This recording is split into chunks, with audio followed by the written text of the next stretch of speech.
Good morning. This is the live reading of the Left Behind series. We are reading Book 1 today, Chapter 17, and I will begin to read. After a few minutes, Chloe gave Rayford evidence that she had heard his cry. Don't worry about me, Daddy, okay? I'm getting there. Getting where? Did she mean that her decision was just a matter of time or simply that she was getting over her grief? He wanted so badly to tell her he was worried, but she knew that. Her very presence brought him comfort, but when she padded back to her room, he felt desperately alone again. He could not sleep. He tiptoed downstairs and turned on the new TV, tuning in CNN. From Israel came the strangest report. The screen showed a mob in front of the famous Wailing Wall surrounding two men who seemed to be shouting. No one knows the two men, said the CNN reporter on the scene, who referred to each other as Eli and Moishi. They have stood here before the Wailing Wall since just before dawn, preaching in a style frankly reminiscent of the old American evangelist.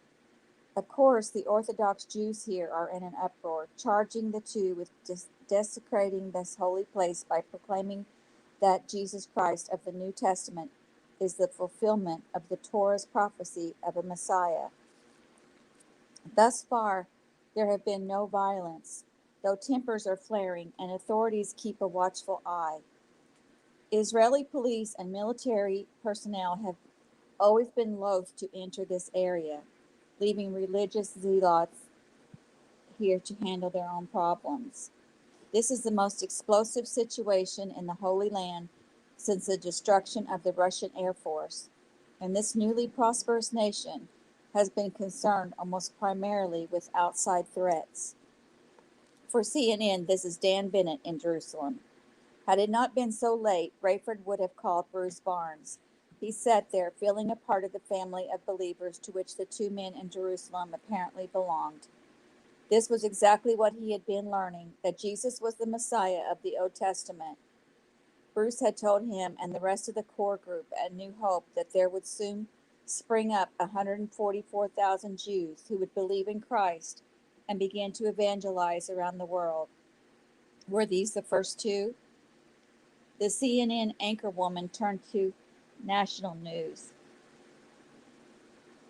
New York is still abuzz following several appearances today by new Romanian President Nicolae Carpathia. The 33-year-old leader wowed the media at a small press conference this morning, followed by a masterful speech to the United Nations General Assembly in which he had the entire crowd standing and cheering, including the press. He reportedly set for a cover photo session with People magazine and will be their first ever sexiest man alive to appear less than a year after the previous decennate. Associates of Carpathia have announced that he has already extended his schedule to include addresses to several international meetings in New York over the next 2 weeks, and that he has been invited by President Fitzhugh to speak to a joint session of Congress and spend a night at the White House. At a press conference this afternoon, the president voiced support for the new leader. The president's image filled the screen. At this difficult hour in world history, it's crucial that lovers of peace and unity step forward to remind us that we're part of a global community. Any friend of peace is a friend of the United States, and Mr. Carpathia is a friend of peace. CNN broadcast a question asked of the president. Sir, what do you think of Carpathia's ideas for the UN? Let me just say this. I don't believe I've ever heard anybody inside or outside the UN show such a total grasp of the history and organization and direction of the place. He's done his homework and he has a plan. I was listening. I hope the respective ambassadors and Secretary General Nuego were too. No one should see a fresh vision as a threat. I'm sure every leader in the world shares my view that we need all the help we can get at this hour. The anchorwoman continued. Out of New York late this evening comes a report that a Global Weekly writer has been cleared of all charges and suspicion in the death of a Scotland Yard investigator. Cameron Williams, award-winning senior writer at The Weekly, had been feared dead in a car bombing that took the life of the investigator Alan Tompkins, who was also an acquaintance of Williams.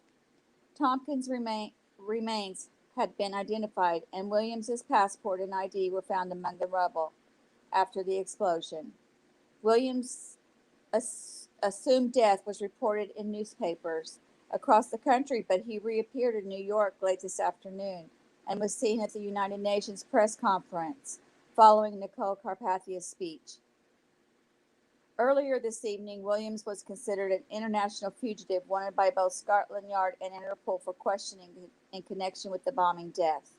Both agencies have since announced he has been cleared of all charges and is considered lucky to have escaped unharmed. In sports news, Major League Baseball teams in spring training face the daunting task of replacing the dozens of players lost in the cosmic disappearances. Rayford Steele was not sleepy. He made himself coffee, then phoned the 24-hour line that kept track of flight and crew assignments. He had an idea. "Can you tell me whether I can still get Hattie Durham assigned to my JFK run Wednesday?" he asked. "I'll see what I can do," came the response.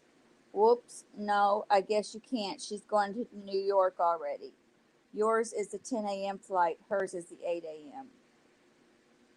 Buck Williams had returned to his apartment after midnight, assured by Nicole Carpathia that his worries were over. Carpathia had phoned Jonathan Stonikel, put him on speakerphone, and Stonikel had done the same as he made the middle of the night phone call to London that cleared Williams. Buck heard Todd Cothran's husky voice agreement to call off the yard and Interpol. "But my package is secure?" Todd Cothran asked. "Guaranteed," Stonikel had said. Most alarming to Buck was that Stonikel did his own dirty work, at least in this instance. Buck had looked accusingly at Carpathia despite his relief and gratitude. "Mr. Williams," Carpathia said, "I was confident Jonathan could handle this, but I am just as ignorant of the details as you are. But this just proves Dirk was right. Stonikel is conspiring with Todd Cothran, and you knew it. And Stonikel promised him his package was secure, whatever that means. I assure you, I knew nothing until you told me, Buck. I had no prior knowledge. But now you know. Can you still, in good conscience, allow Stonikel to help promote you in international politics?" "Trust me, I will deal with them both. But there have to be many more. What about all the other so-called dignitaries you met?" "Buck, just be assured there is no place around me for insincerity or injustice. I will deal with them in due time. And meanwhile, what would you advise? It seems to me that I am in no position to do anything right now. They seem intent on elevating me, but until they do, I can do nothing but what your media calls whistleblowing." "How far would I get with that? Before I know how far their tentacles reach, before recently, would you not have thought Scotland Yard would be a trustworthy place to start?" Buck nodded miserably. "I know what you mean, but I hate this. They know that you know. That may work to my advantage. They may think I'm with them. That makes me even more dependent upon them." "Doesn't it?" "Only temporarily. You have my word. I will deal with this. For now, I am glad to have extricated you from a most delicate situation." "I'm glad to, Mr. Carpathia. Is there anything I can do for you?" The Romanian smiled. "Well, I need a press secretary." "I was afraid you were going to say that. I'm not your man." "Of course not. I would not have dreamed of asking." As a joke, Buck suggested, "What about the man you met in the hall?" Carpathia displayed his memory once more. "That Eric Miller fellow? He's the one. You'd love him. And I already told him to call me tomorrow. May I say you recommended him?" Buck shook his head. "I was kidding," he told Carpathia what had happened in the lobby, on the elevator, and in the hall before Miller introduced himself. Nicole was not amused. "I'll rack my brain and see if I could think of another candidate for you," Buck said. "Now, you promised me a scoop tonight, too." "True. It is new information, but it must not be announced until I have the ability to effect it." I'm listening. Israel is particularly vulnerable as they were before Russia tried to invade them. They were lucky that time, but the rest of the world resents their prosperity. They need protection. The UN can give it to them. In exchange for the chemical formula that makes the desert bloom, the world will be content to grant them peace. If the other nations disarm and surrender a tenth of their weapons to the UN, only the UN will have to sign a peace accord with Israel. Their prime minister has given Don Rosenzweig the freedom to negotiate such an agreement because he is a true owner of the formula.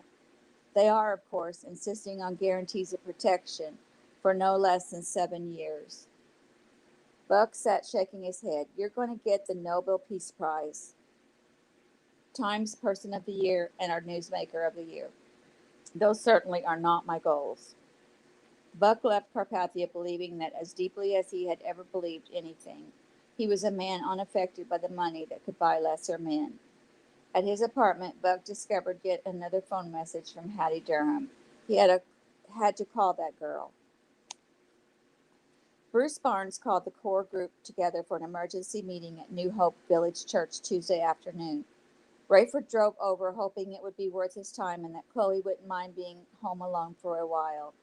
They had both been edgy since the break-in. Bruce gathered everyone around his desk in the office. He began by praying that he would be lucid and instructive in spite of his excitement, and then had everyone turn to the book of Revelation. Bruce's eyes were bright, and his voice carried the same passion and emotion as when he had called. Rayford wondered what had him so excited. He had asked Bruce on the phone, but Bruce insisted on telling everyone in person. I don't want to keep you long, he said, but I'm on to something deep here and wanted to share it. In a way, I want you all to be wary, to be wise as serpents and harmless as doves, as the Bible says. As you know, I've been studying Revelation and several commentaries about end times events. Well, today in the pastor's files, I ran across one of his sermons on the subject. I've been reading the Bible and the books on the subject, and here's what I've found. Bruce pulled up the first blank sheet on a flip chart and showed a timeline he had drawn. I'll take the time to carefully teach you this over the next several weeks, but it looks to me and to many of the experts who came before us that this period of history we're in right now will last for 7 years. The first 21 months accompany what the Bible calls the 7 sealed judgments, or the judgments of the 7 sealed scroll. Then comes another 21-month period in which we will see the 7 trumpet judgments.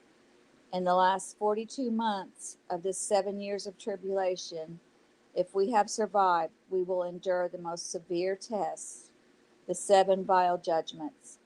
That last half of the 7 years is called the Great Tribulation. And if we are alive at the end of it, we will be rewarded by seeing the glorious appearing of Christ. Loretta raised her hand. Why do you keep saying if we survive? What are these judgments? They get progressively worse, and if I'm reading this right, they will be harder and harder to survive. If we die, we will be in heaven with Christ and our loved ones, but we may suffer horrible deaths. If we somehow make it through the 7 terrible years, especially the last half, the glorious appearing will be all that more glorious. Christ will come back to set up his 1,000-year reign on earth, the millennium. Exactly. Now that's a long time off, and of course we may be only days from the beginning of the first 21-month period. Again, if I'm reading it right, the Antichrist will soon come to power, promising peace and trying to unite the world. What's wrong with uniting the world, someone asked. At a time like this, it seems we need to come together. There might be nothing wrong with that, except that the Antichrist will be a great deceiver, and when his true goals are revealed, he will be opposed. This will result in a great war, probably World War III. How soon? I fear it will be very soon. We need to watch for the new world leader. What about the young man from Europe who is so popular with United Nations? I'm impressed with him, Bruce said. I will have to be careful and study what he says and does. He seems too humble and self-effacing to fit the description of this one who would take over the world. But we're ripe for someone to do just that, one of the older men said.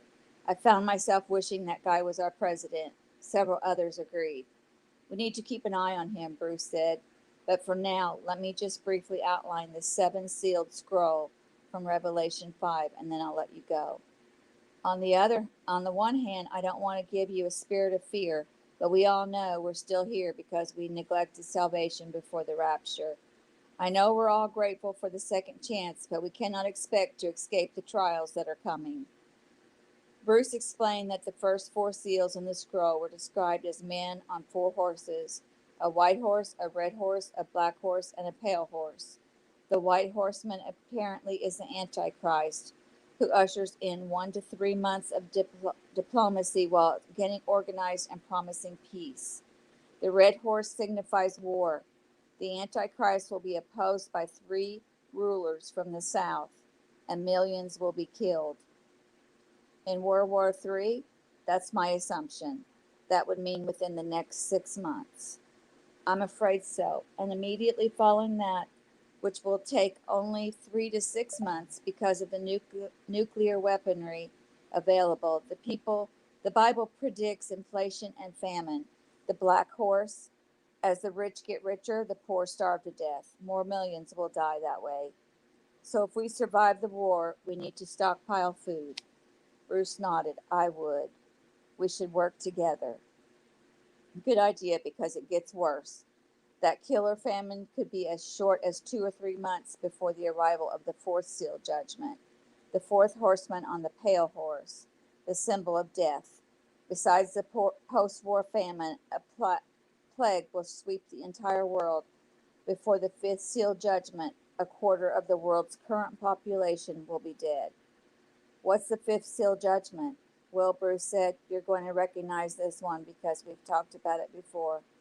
Remember my telling you about the 144,000 Jewish witnesses who tried to evangelize the world for Christ? Many of their cohorts, perhaps millions, will be martyred by the world leader and the harlot, which is the name of the one world religion that denies Christ. Rayford was fearlessly taking notes. He wondered what he would have thought about such crazy talk just 3 weeks earlier. How could he have missed this?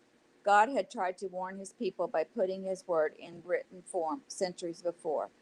For all Rayford's education and intelligence, he felt he had been a fool. Now he couldn't get enough of this information, though it was becoming clear that the odds were against a person living until the glorious appearing of Christ. The sixth seal judgment, Bruce continued, is God pouring out his wrath against the killing of his saints. This will come in the form of a worldwide earthquake so devastating that no instruments will be able to measure it. It will be so bad that people will cry out for rocks to fall on them and put them out of their misery. Several in the room began to weep. The seventh seal introduces the seven trumpet judgments, which will take place in the second quarter of this 7-year period. The second 21 months, Rayford clarified. Right, I don't want to get in those tonight, but I warn you, they are progressively worse. I want to leave you with a little encouragement.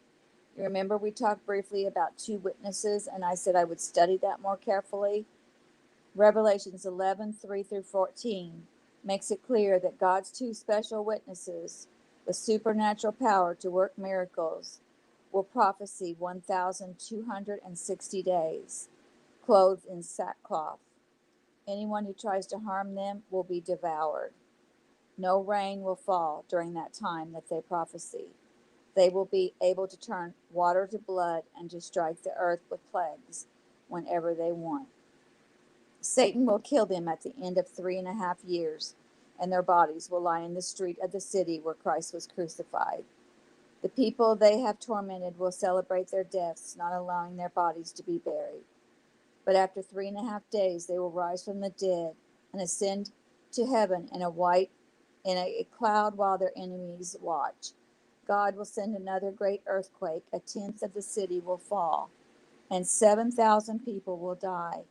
The rest will be terrified and give glory to God. Rayford glanced around the office as people murmured among themselves. They had all seen it. The report of two crazy men preaching about Jesus at the Wailing Wall in Jerusalem. Is that them? Someone asked. Who else could it be? Bruce said. It has not rained in Jerusalem since the disappearances. These men came out of nowhere. They have the miraculous power of saints like Elijah and Moses, and they call each other Eli and Moshe. At this moment, the men are still preaching. The witnesses, yes, the witnesses. If any one of us still harbored any doubt or fears, not sure what has been going on, these witnesses should ally them all. I believe these witnesses will see hundreds of thousands of converts, the 144,000 who will preach Christ to the world. We're on their side. We have to do our parts. Buck reached Hattie at her home number Tuesday night. So you're coming through New York, he said. Yes, she said, and I'd love to see you and maybe get to meet a VIP. You mean other than me? How cute, she said. Have you met Nikolai Carpathia yet? Of course. I knew it. It was just telling someone the other day that I'd love to meet that man. No promises, but I'll see what I can do. Where should we meet? My flight gets in there about 11, and I have a 1 o'clock appointment in the PanCon Club. But if we don't get back in time for that, it's okay. I don't fly out till morning, and I didn't even tell the guy I would meet him at 1. Another guy, Buck said, you've got some weekend planned? It's nothing like that, she said. It's a pilot who wants to talk to me about something, and I'm not sure I even want to listen. If I'm back and have time, fine, but I haven't committed to it. Why don't we meet at the club and see where we want to go from there? I'll try to arrange the meeting with Mr. Carpathia, probably at his hotel. It was late Tuesday night when Chloe changed her mind and agreed to go to New York with her father. I can see you're not ready to be out without me, she said, embracing him and smiling. It's nice to be needed. To tell you the truth, he said, I'm going to insist on a meeting with Hattie, and I want you there. For her protection or yours?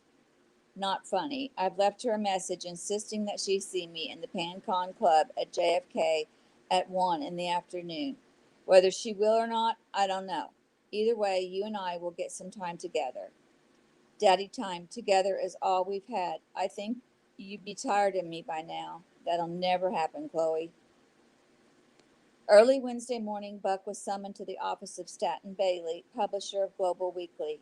In all his years of award-winning work, he had been in there only twice, once to celebrate his Hemingway War Correspondence Award, and once on a Christmas tour of what that employees invariably called Mahogany Row. Buck ducked in to see Steve first, only to be told by Marge that he was in with the publisher already. Her eyes were red and puffy. What's happening? He said. You know, I can't say anything, she said. Just get in there. Buck's imagination ran wild as he entered the suite of offices inhabited by the brass. He hadn't known Plank had been summoned too. What could it mean? Were they in trouble for the shenanigans they had pulled Monday night? Had Mr. Bailey somehow found out the details of the London business and how Buck had escaped? And he certainly hoped this meeting would be over in time for his appointment with Hattie Durham. Bailey's receptionist pointed him to the publisher's outer office, where his secretary raised one brow and waved him in. You're not going to announce me? He joked. She smirked and returned to her work. Buck knocked quietly and carefully, pushed open the door. Plank sat with his back to Buck and didn't turn. Bailey didn't rise, but beckoned him in. Sit right there next to your boss, Bailey said, which Buck thought an interesting choice of words. Of course, it was true, but that was not how Steve was usually addressed. Buck sat and Steve Buck sat and said, Steve? Steve nodded but kept looking at Bailey. Couple of things, Williams, Bailey began. Before I get down to business, you're cleared of everything overseas, right? Buck nodded. Yes, sir. There should never have been any doubt.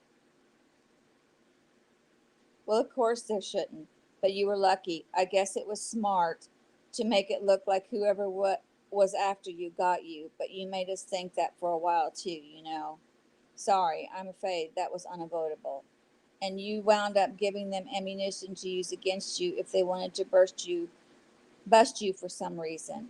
I know, that surprised me, but you got it taken care of, right? How? Sir, what part of how don't you understand? How did you extricate yourself? We got word there were witnesses who say you did it. There must have been enough others who knew the truth. Tompkins was a friend of mine. I had no reason to kill him, and I sure didn't have the means. I wouldn't have slightest idea how to make a bomb or transport it or detonate it. You could have paid to have it done, but I didn't. I don't run in those circles, and if I did, I wouldn't have had Allen killed. Well, the news coverage is all vague enough that none of us look bad. Just looks like a misunderstanding, which it was. Of course it was. Cameron, I asked to see you this morning because I have just accepted one of the least welcome resignations I have ever received. Buck sat silent, his head spinning. Steve here tells me this will be news to you, so let me just drop it on you. He is resigning immediately to accept the position of International Press Secretary to Nicole Carpathia. He's received an offer we can't come close to, and while I don't think it's wise or a good fit, he does, and it's his life. What do you think about that? Buck couldn't contain himself. I think it stinks. Steve, what are you thinking of? You're going to move to Romania? I'll be headquartered here, Buck, at the plaza. Nice. I'll say. Steve, this isn't you. You're not a PR guy. Carpathia is no ordinary political leader. Tell me you weren't on your feet cheering Monday. I was, but nothing. This is opportunity of a lifetime. Nothing else would have lured me from this job. Buck shook his head. I can't believe it. I knew Carpathia was looking for somebody, but Steve laughed. Tell the truth, Buck. He offered it to you first, didn't he? No. He as much as told me he did. Well, he didn't. Matter of fact, I recommended Miller from Seaboard. Plank recoiled and shot a glance at Bailey. Really? Yeah, why not? He's more that type. Buck, Steve said. Eric Miller's body washed up on Staten Island last night. He fell off the ferry and drowned. Well, Bailey said some summarily. Enough of that ugly business. Steve has recommended you to replace him. Buck was still reeling from the news about Miller, but he heard the offer. Oh, please, he said. You're not serious. You wouldn't want the job? Bailey asked. Shape the magazine, determine the coverage, still write the top stories yourself? Sure, you would. By policy, it would almost double your salary, and if that's what it took to get you to agree, I'd guarantee it. That's not it, Buck said. I'm too young for the job I've got now. You don't believe that, or you wouldn't be as good at it as you are. Yeah, but that's a sentiment of the staff.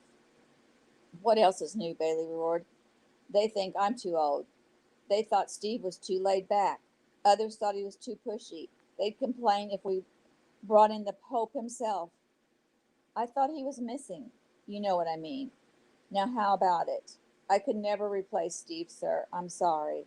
People may have complained, but they knew he was fair and in their corner. And so would you be? But they'd never give me the benefit of the doubt. They'd be in here undermining me and complaining from day one. I wouldn't allow it. Now, Buck, this offer isn't going to sit on the table indefinitely. I want you to take it, and I want to be able to announce it immediately. Buck shrugged and looked at the floor. Can I have a day to think about it? 24 hours. Meantime, don't say a word to anybody. Plank, anybody else know about you? Only Marge. We can trust her. She'll never tell us so. I had a 3-year affair with her and never worried about anybody finding out. Steve and Buck flinched. Will, Bailey said, you never knew, did you? No, they said in unison. See how tight-lipped she is? He waited a beat. I'm kidding, boys. I'm kidding. He was still laughing as they left the office. And that is the end of chapter 17. I will be reading chapter 18 next. And thank you for coming. Have a great day. And you are free to go.